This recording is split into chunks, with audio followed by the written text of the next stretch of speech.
Over thinking की समस्या बनी रहती है और मन में हमेशा इसको ठीक करना है तो नाम जप शुरू कर दो। जहां व्यर्थ के विचार आते हैं, जहां इधर उधर की कल्पनाएं आती है, वहां नाम लिखना शुरू करो, राधा राधा राधा, बहुत सुंदर हो जाएगा, बहुत आनंद आ जाएगा।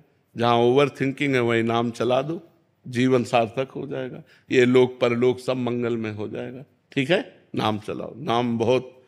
नाम ही सब कुछ है। हमारे हर प्रश्न का उत्तर नाम है, हमारे जीवन की साधना का फल नाम है। हम सब संतों की वाणियों का सार बता रहे नाम है। जो नाम जप करेगा वो उतना ही महान बनेगा जितना अधिक नाम जप करेगा। हर समस्याओं का समाधान नाम है। आप नाम जप के देख लीजिए, जो होना होगा वो होके रहेगा, जो नहीं होना वो हो ही नहीं सकता।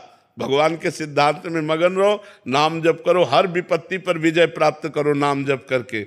जो चाहोगे वो प्राप्त हो जाएगा, जो चाहोगे। हमारी बात मान लो, नाम जप करो, कोई पैसा नहीं लगता, कोई कठिन नहीं। राम राम कहने में क्या कठिन, राधा राधा कहने में क्या कठिन, जो चाहोगे। तुलसीदास जी के चरणों में जब अकबर बादशाह ने ताज उतार के रखा ना, तो गोस्वामी जी के आंसू आ गए।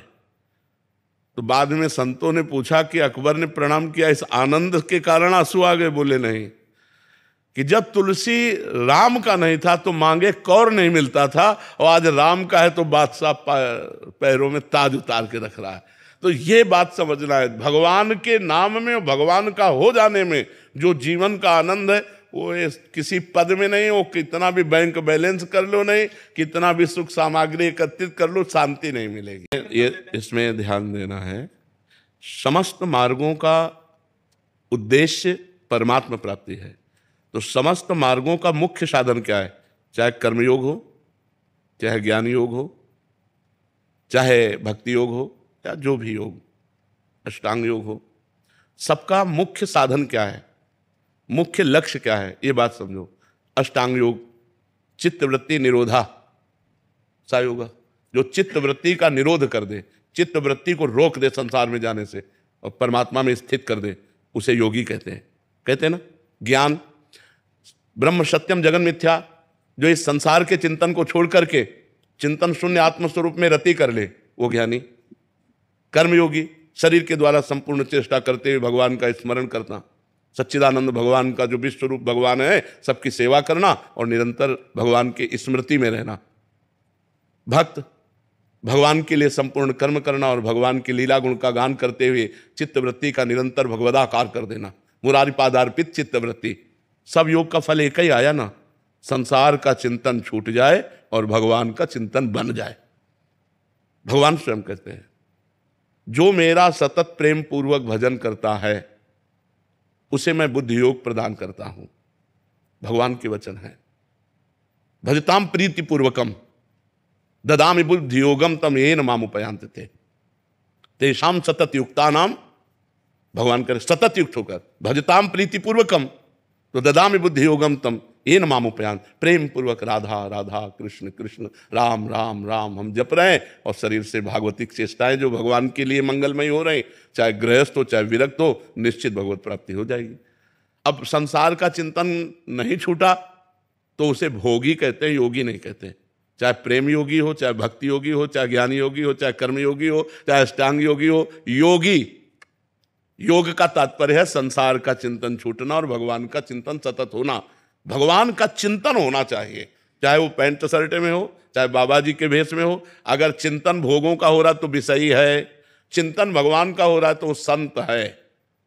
भगवान ने जब विभीषण जी पधारे तो कहा, तुम सारीखे संत प्रिय मोरे, धरऊं देह नहीं आन निहोरे।